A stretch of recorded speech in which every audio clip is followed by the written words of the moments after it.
Oh, oh, whew. Wow. Okay. Oh, were you wondering what that was? Just watch my last video, you'll understand. Hello my fellow oddities, welcome to an admittedly very random video, but there's like nothing going on in the Mortal Kombat community right now, so I'm kind of running short on content, but I came up with something, and that's a tier list of every single Mortal Kombat movie that's been released since 1995. As you can see here, we have 5 tiers, the bottom one being I Disown It, which means the plot and the characters are just so terribly executed that I'm ashamed it was ever a part of my favorite franchise of all time. Up one tier from that, we have Bad, pretty self-explanatory. I just wouldn't recommend it to people because it's not a very fun experience. Up one from that, we have Mid, which means the movie is just 50-50, half good, half bad. They cancel each other out, so I don't really care about it. And the next after that, we have Good, again, pretty self-explanatory. The movie's good. I would recommend that you watch it because you'll have a pretty nice experience watching it. And then at the top of the tier list, we have one of my favorite movies ever. I think that just spells it out. And with each of these, I'm going to be playing a clip from the movie that I think best represents the movie overall. So without further ado, let's get started with the first Mortal Kombat movie, which came out only 3 years after the first game came out, Mortal Kombat 1995. I'm going to be putting it at the good tier. Play the clip.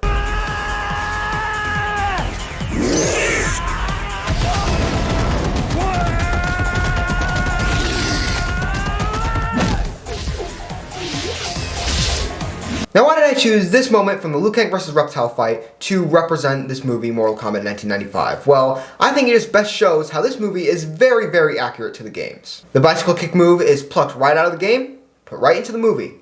Cool, I appreciate that. But it also has some camp to it that, I'm gonna be honest, I don't think it really works. And this is a problem I have with the movie overall. I think it's just a bit too campy. Like, I like a balance between taking itself seriously and being campy, and I think this movie just teeters a bit too much into the campy direction. And also another problem with the scene that also represents the entire movie is the fact that there's no real impact to these kicks. Like, it just feels like he's tapping Reptile's chest like, da-da-da-da-da. Like, it doesn't feel like they're actual kicks. And I think that overall problem with the movie is because of the fact that there's no blood and gore. Like, it's not R-rated, so people can't punch each other super hard with blood spewing out or anything. That can't happen because the movie is PG-13. Now I know some people say that Mortal Kombat doesn't need gore to be good, which, yes, it can be good without gore. I mean, it's in the good tier, but I just think there's something missing. Like, it feels off. You can't have, like, Liu Kang versus Shang Tsung, the ultimate final battle of the tournament, and have the only blood being, like, a little bit that drips out of Shang Tsung's mouth. That just doesn't feel right. Like, imagine if there was a Scorpion versus Sub-Zero fight in this movie, which there isn't. Kind of a crime that a Mortal Kombat movie doesn't have Scorpion versus Sub-Zero, but I'll let it slide for this one. Like, it wouldn't have any gore or any blood at all, so I don't know, I just feel like it wouldn't stack up to the other ones we have. Not including Annihilation, of course, because that one also doesn't have blood in it. And this scene also shows how perfect the soundtrack in this movie is. The Reptile theme is just so iconic, and I honestly think it's up there with Techno Syndrome. But speaking of Reptile, another problem I have in the movie is how some of the characters are treated. I think most of the people on the good side are pretty fine, besides Katana, because I think she just has 0 personality and is pretty boring, but on the bad side, that's where there's more problems. Of course, Kerry Tagawa as Shang Tsung, perfect casting, no problems there. But with all the rest of the villains, I just don't think they work very well. Now I guess going in order of how good the villains are, Kerry Tagawa, Shang Tsung first, but then after him I'd say Trevor Goddard as Kano, rest in peace. But I think a problem I have with his character in this movie is that he just doesn't really do much. He has no eye laser, like he has the thing. Isn't that funny? Like, Mortal Kombat 2021, he doesn't have the metal plate, but he can shoot lasers. This version of the character does, but he can't. Isn't that just weird? But yeah, this version of Kano just doesn't really do much that I think screams Kano. Like, he doesn't betray anyone. He doesn't cut someone's throat open, which of course can't happen because this movie is PG-13, but like, that's why it shouldn't have been. And then next after that, I'd say Goro is the next best villain. I know some people really like the practical effects. I don't think they look good. I think, yes, it's revolutionary, but at the end of the day, I just think it looks weird and very goofy, and I can't really take him seriously. And then, of course, being beaten by Johnny Cage in like a few seconds, just lame. Those were $500 sunglasses, asshole. And then the worst villains on the movie by far are Scorpion, Sub-Zero, and Reptile. Specifically, I'd say Scorpion and Sub-Zero. Now, I don't have as much of a problem with Reptile just because he's not one of my favorite characters in the entire series, and he's also been a jobber for like how long now? I'm kind of used to it at this point. Both Scorpion and Sub-Zero, these are the two most popular characters in all of Mortal Kombat, have some of the richest backstory and history in the entire series, and they're reduced to jobbers and goons with barely any dialogue. Sub-Zero doesn't actually have any dialogue, and Scorpion just says, "Get over here, get down here, and welcome." Get over here! There is one line of dialogue in this movie even hinting toward the story for these two characters, and it's one line about how, oh, they're bitter rivals from Shang Tsung. That's all we get for the two most popular characters in all of Mortal Kombat? Are you serious? But hey, at least Scorpion gets like a cool death with him getting sliced up and then lava spewing out and he has that skull showing. Sub-Zero gets killed by a bucket of water.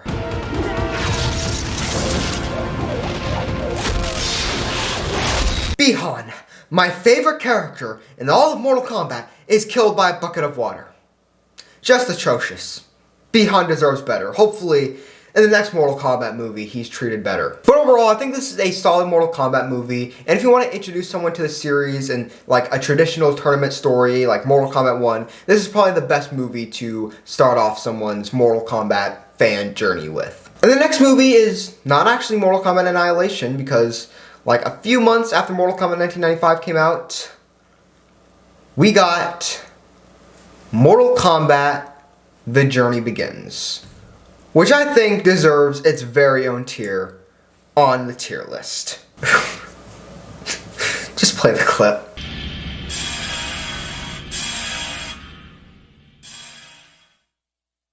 Shang Tsung. Now, why does this movie get its very own tier? Well, I don't disown it, and I don't think it's a bad experience, but I also don't think it's like a good movie at all. No, it's actually terrible, but it's super, super funny. This is comedy gold. It's like the Mortal Kombat 4 endings on steroids while also being a full movie length long. If you ever need cheering up, if you ever just need a laugh, watch this movie because it's just perfect. Some of the movie is CGI animated with motion capture fights. Watch the Scorpion vs. Sub-Zero CGI animated fight on YouTube. It is perfect. It is everything I've ever wanted from this series, honestly. One day, Scorpion met Sub-Zero in a battle to the death. They were evenly matched, and for a long time, neither had the advantage.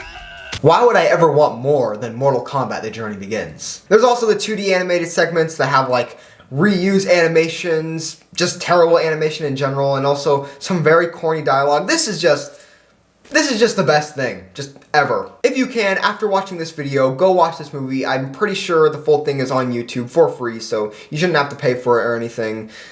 I would pay like millions of dollars for this movie though. And I think this is the perfect example of a movie that's so bad that it's good, which is why I think it deserves its own tier. But speaking of movies that are so bad it's good, kinda, Mortal Kombat Annihilation, I'm gonna be honest, I'm gonna put it in the bad tier.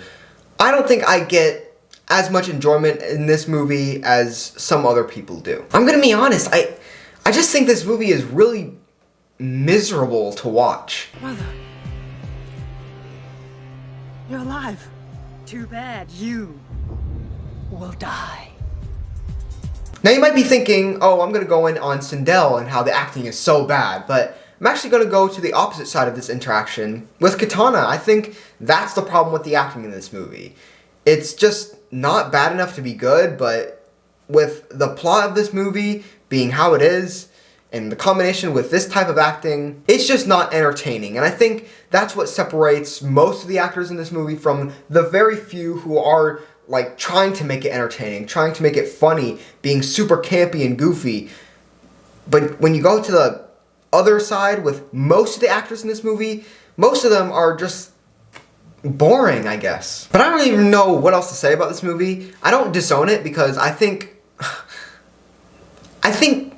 the people who made it, I think their heart was somewhat in the right place. Like, I think a few of the concepts, like Raiden and Liu Kang's relationship are pretty good just as concepts, but executed, no, it doesn't work. And also, there's no, like, huge betrayal of any of the characters. Like, don't get me wrong, the characters aren't very good in this movie, but it's not like anyone is super off base. The problem I have with the characters in this movie is the fact that most of them show up for one scene, then either die or just disappear without a trace. And so yeah, Mortal Kombat Annihilation, bad tier. Now, there's a pretty huge time difference between this movie and the next one because Mortal Kombat Annihilation was the way it was, but next up we have Mortal Kombat Legends Scorpion's Revenge. If you've been following my channel for a while, you know I'm going to put this at the mid tier. You will die for what you did. Now, how did the Scorpion vs. Sub-Zero fight represent the movie? Well, it's because it's directly split down the middle between good and bad. Scorpion side of stuff, absolutely amazing. Best thing we've ever gotten from a Mortal Kombat movie, if I'm being honest. But on the Sub-Zero side of things, it's actually terrible. You know what I said about Sub-Zero in the Mortal Kombat 1995 movie? Pretty much all of that can apply to this Sub-Zero as well. He gets like one line of dialogue as the actual Sub-Zero and not Quan Chi disguised as Sub-Zero, and because Quan Chi is disguised as Sub-Zero in that opening scene, Sub-Zero in this movie doesn't really do anything cool besides kick Kano off like a building or something. I don't know. I don't remember. I haven't watched this in a while. And then after that, he fights Scorpion. Then he dies by getting impaled on the spike. He dies. Scorpion lives for some reason. Just bad writing. And then overall, this really represents how the movie just is. Like, half of it is the Scorpion stuff. Beautiful. Amazing. I love it. Other half is all the stuff with the tournament. I hate it. They just did the bare minimum with the tournament. It's barely even a tournament. Like, it's just basically a battle royale. Just a bunch of characters on an island, and then they'll just randomly fight people. And it's not a tournament. There's no brackets. It's not how Mortal Kombat should be if you're going to do a tournament. Johnny Cage and Sonya, super annoying in this movie. Raiden, okay. Liu Kang, worst portrayal we've ever had of the character. He's not even able to beat Goro, and speaking of Goro, he gets killed super unfairly by Scorpion. And then we're expected to root for Liu Kang by the end, with Raiden saying, Your destiny was never to defeat Goro, Liu Kang. It was to defeat Shao Kahn. As if Shao Kahn isn't like 10 times as strong as Goro is. And then Liu Kang is just going to be able to beat Shao Kahn. That's whack. He can't not be able to beat Goro and then beat Shao Kahn. That just doesn't, no. But I'm getting into Battle of the Realms territory. Here with Mortal Kombat Scorpion's Revenge, half of it is just so good, I love it. Half of it, I really don't like, I hate it. They counteract each other, so in the end, I just overall think this movie is mid, and I don't care for it. And then 1 year later, we got Mortal Kombat 2021, which is getting a sequel relatively soon. We don't quite know yet, but it's being written by Jeremy Slater. He wrote Moon Knight. Episode 1 was really good, so I have a lot of hope for this movie. But for the first movie, I'm going to be putting it at good. Play the clip that I think represents the movie.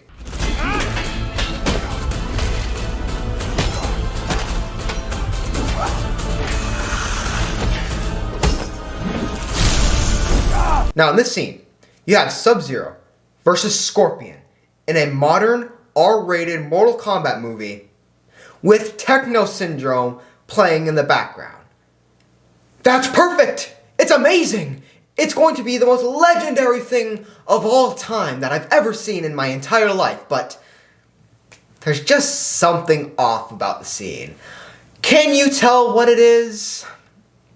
Yep, it's that a certain character named Cole Young, don't know if you've heard of him, completely ruined this scene. Well, maybe that's taking it a bit too far. He didn't ruin the scene, he more so ruined it from being how good it could have been. And that's the overall problem with this movie. A lot of it is really, really good, and it should be a legendary, one of my favorite movies ever movie, but it just isn't because of a certain few things that just drag the movie down that keep it from being up there with my favorite movies. Like, there's a lot of really good stuff in this movie. Some characters I think have been the best they've ever been in this movie. Characters like Sub-Zero, Sonya, Jax, Kung Lao especially. Like, amazing characters. The gore, the impact, the R-ratedness, amazing. The creativity of having a story before the main tournament, also really, really cool. But then there's some things like Cole Young, Arcana, some of the villains that just keep it from being how good it really should have been. It's just a huge weight on this movie that hopefully the second one can lift off. But for now, this is what we got. It is my favorite Mortal Kombat movie, but not one of my favorite movies ever. And that really sucks. And finally, the latest Mortal Kombat movie we've gotten, Mortal Kombat Battle of the Realms. Yeah. Not even a question. I disown this movie. This is the worst Mortal Kombat movie we've ever gotten. Not as a movie, but gosh, I hate saying stuff like this, but as a Mortal Kombat movie. You know, with every other movie on this list, they felt like a Mortal Kombat movie. But for this one, this feels like a Dragon Ball Z movie. Anyways, just play the clip from the movie.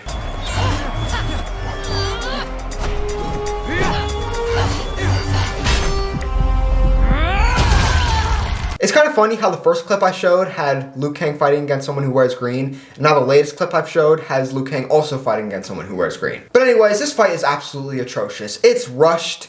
It wastes a good character, a really good character. Like, how screwed up does your perception of Mortal Kombat have to be if you make Jade a jobber? Characters and the timing and the pacing is the problem of this movie, which is why I chose that clip, because this movie is super rushed. It feels super crowded with just so much happening all at once. Another thing that happened in the fight.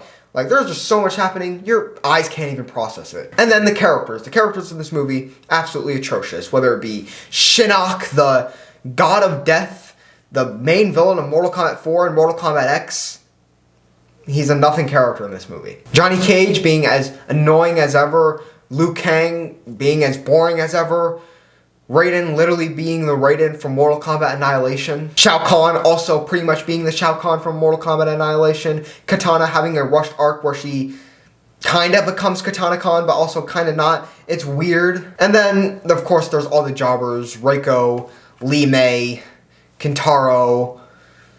It's just sad. And once again, the only glimmer of well-executed Mortal Kombat in this movie is some of the stuff with Scorpion, but even that isn't very good. This is by far the messiest Mortal Kombat movie. Like all the other movies on this list, they're quite simple, besides maybe Scorpion's Revenge that has a little bit more going on than I'd say the rest of them do, but Battle of the Realms, like, there's so much going on all at once. There's the Cyber Initiative, there's the tournament, there's Shinnok becoming the one being with the Kami Dogu and the merge was roaming. I don't even know how to talk anymore. I can't even describe how someone came up with the plot of this movie. Like, was it literally just throw in everything we possibly can? When has that ever worked for a movie? This movie has like 10 times the problem of too much going on as The Amazing Spider-Man 2. That's pretty bad. But yeah, I'm gonna stop talking about this movie before it really makes me angry, but here's my tier list.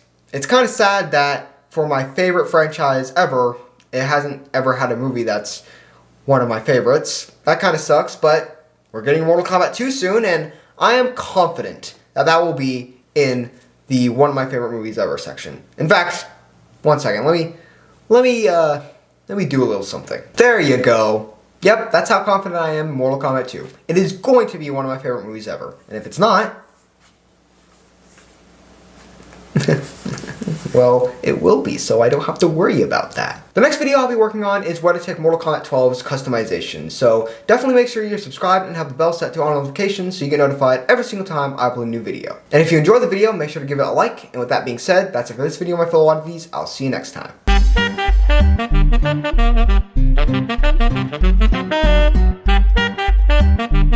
Thank you.